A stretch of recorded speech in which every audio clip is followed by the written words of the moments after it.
अभिवादन स्वीकार कीजिए ब्रजेश मिश्रा का। और आप देखना शुरू कर चुके हैं द डिबेट। बहनों भाइयों, एक अच्छी खबर भी है आज और एक बुरी भी। अच्छी खबर यह है कि इंडियन इकोनॉमी यानी भारतीय अर्थव्यवस्था 13.5% की दर से आगे बढ़ रही है। ये दुनिया में दूसरी ऐसी अर्थव्यवस्था है जो तेज़ी से आगे बढ़ रही है, लेकिन बेरोजगारी उससे ज़्यादा तेज़ी से बढ़ रही है, महंगाई भी बहुत तेज़ी से बढ़ रही है। ये एक ऐसा कॉम्बिनेशन है कि जीडीपी बढ़ रही है लेकिन बेरोजगारी बढ़ रही है, महंगाई भी बढ़ रही है। ये कैसे हो रहा है? हम इन विषयों का आज जवाब तलाशने की कोशिश आज की परिचर्चा में करने वाले हैं। बहनों भाइयों, आज भारत की अर्थव्यवस्था जो अभी सांकेतिक हमारे पास रिपोर्ट आई हैं, जो भारत सरकार की कुछ एजेंसियों के द्वारा जारी की गई हैं, ये अनुमान लगाया गया है कि जो दूसरी तिमाही है मौजूदा वित्त वर्ष की 2022-2023 की, उसमें अप्रैल से जून के बीच जो भारतीय अर्थव्यवस्था की ग्रोथ है वो 13.5 है। अच्छी है। सामान्य तौर पर 7-8% को अच्छा माना जाता है, लेकिन ये 13% से बढ़ रही है। लेकिन पिछले फिनेंशियल ईयर में ये 22% बढ़ी थी और उसके बाद ये 20% की दर से बढ़ रही थी। क्यों? क्योंकि कोविड का लॉकडाउन था, सब कामकाज ठप थे।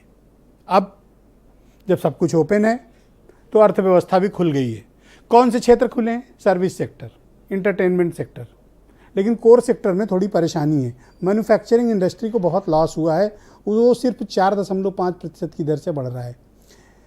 तो जीडीपी का बढ़ना अच्छा संकेत है कि भारत की अर्थव्यवस्था बढ़ रही है। किस गति से? 13.5, गुड साइन। लेकिन पिछले 4 दशक की सबसे बड़ी बेरोजगारी इसी दौर में है।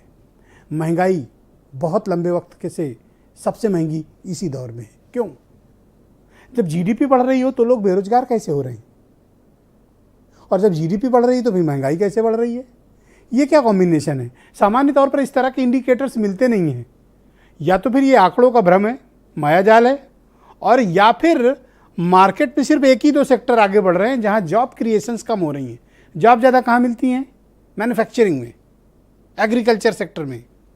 सर्विस सेक्टर में 4 आदमी का काम अब 1 आदमी करता है और 10 आदमी का काम 1 कंप्यूटर करता है। तो वहाँ उस सेक्टर में थोड़ा चीज़ें ऑनलाइन होने से लोगों को रोज़गार कम हो रहे हैं। रोज़गार कहाँ मिलता है ज़्यादा? मैन्युफैक्चरिंग में। उस सेक्टर में थोड़ी मंदी चल रही है। वहाँ जो प्रगति की दर है वो 4.5% है, कम है। अगर ये 10% के ऊपर हो तो यकीन मानिए कि बेरोजगारी दर कम होगी। ये चिंता की बात है और हमें इसके बारे में सोचना भी चाहिए। दूसरा, घरेलू इस्तेमाल की चीज़ें भी महंगी हो रही हैं। ये क्यों हो रहा है? जब जीडीपी बढ़ रही है, बाजार में पैसा आ रहा है, व्यवस्था के भीतर पैसा आ रहा है, सभी सेक्टर में पैसा जा रहा है, तो फिर ये महंगाई क्यों बढ़ रही है? इसके कारण भी हमें तलाशने होंगे। डोमेस्टिक इस्तेमाल की चीज़ें, चाहे घरेलू गैस सिलेंडर हो, चाहे सब्जियां हो, दूध हो, चीनी हो, फल हो, सब्जियां हो, अनाज हो, राशन हो, सब महंगा। क्यों? दवाएं महंगी, अस्पताल महंगे। थोड़ा सा भी इज्जतदार तरीके से इलाज कराने अस्पताल जाइए, जीएसटी। इसका हल क्या है? जब अर्थव्यवस्था का बढ़ना, तो महंगाई को घटना चाहिए था और बेरोजगारी को भी घटना चाहिए था। तो आज हम परिचर्चा में इसके कारणों को तलाशने की कोशिश करेंगे, क्योंकि अभी जो डेटा आया वो डेटा बताता है कि इस देश की जो समस्या है वो बेरोजगारी है। इसको दूर किया जाना बहुत ही आवश्यक होगा और ये देखे जाने चाहिए कि इस सेक्टर को कैसे मजबूत किया जाए। विशेष तौर पर मैन्युफैक्चरिंग सेक्टर, इस सेक्टर में समस्या सबसे अधिक इस वक्त है। इसको कैसे बढ़ाया जाए? क्योंकि सर्विस सेक्टर तो स्वभावतः आगे बढ़ ही रहा है। लोगों की जो रोज़मर्रा की ज़रूरतें वो तो पूरी करेंगे ही। एंटरटेनमेंट है तो लोग देखेंगे, सर्विसेज का यूज करना है करेंगे। लेकिन जो सामान के निर्माण की प्रक्रिया है, फैक्ट्रीज हैं, वो प्रभावित हो रही, वहाँ छटनी हो रही है।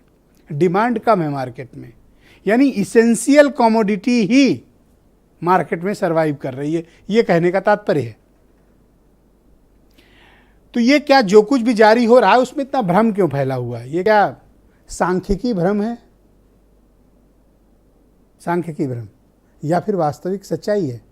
आज इस बारे में खुलकर चर्चा करेंगे। एक्सपर्ट भी हैं हमारे साथ, पॉलिटिकल लोग भी हैं, अच्छे खास बड़े पत्रकार भी हैं, बिजनेस एक्सपर्ट भी हैं। उनसे समझेंगे इस कॉम्बिनेशन का मतलब और आसान भाषा में आपको बताएंगे जो आपके समझ में आए, आंकड़ों के भ्रम में नहीं, आपको समझ में आने वाली भाषा में आपको बताया जाएगा। कुछ बयान सुनिए पहले।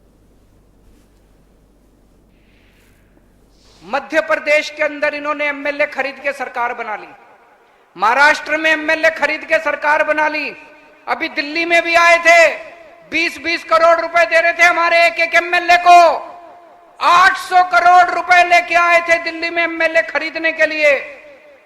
अभी तक इन्होंने पूरे देश में 277 एमएलए खरीदे हैं, 277 एमएलए, 6,500 करोड़ रुपए खर्च करके। वो पैसा कहां से आया? वो आपका पेट्रोल और डीजल के दाम बढ़ा के ये एमएलए खरीदते घूम रहे हैं पूरे देश के अंदर। 2014 से लेकर 2022 तक केंद्र सरकार की नौकरियों में 22 करोड़ से ज्यादा आवेदन आए हैं और केंद्र सरकार ने 7 लाख लगभग नौकरी दी है। तो आप सोचिए कितनी नौकरी दी है। कह रहे हैं 3 लाख और दे देंगे, मोदी जी ने कहा है कि 25 तक। तो मुझे लगता है कि इससे बड़ा झूठ कि अर्थव्यवस्था ठीक हो गई है और बेरोजगारी घट गई है, इससे बड़ा झूठ कुछ नहीं हो सकता। कोरोना की महामारी के बाद जब पूरे विश्व भर की तमाम देशों की अर्थव्यवस्थाएं बुरी तरह से लड़खड़ा गई थी, चरमरा गई थी, तब भी भारत ने न केवल कोरोना से प्रभावी तौर पर लड़ाई लड़ी, बल्कि आर्थिक मोर्चे पर भी भारत सरकार की नीतियों और प्रयासों के कारण आज भारत की जीडीपी में लगातार उछाल आ रहा है। बेरोजगारी की दर लगातार गिर रही है और जो लोग मंदी की आशंका जता रहे थे, वो मंदी की आशंकाएं पूरी तरह से निर्मूल हुई है। तो आज की परिचर्चा बहुत ही महत्वपूर्ण है। मैं चाहता हूं कि गौर से सुनिए आप सब लोग और इसको समझने की कोशिश भी करिए, क्योंकि जब आप समझेंगे तो आप इसका एहसास भी करेंगे। समीर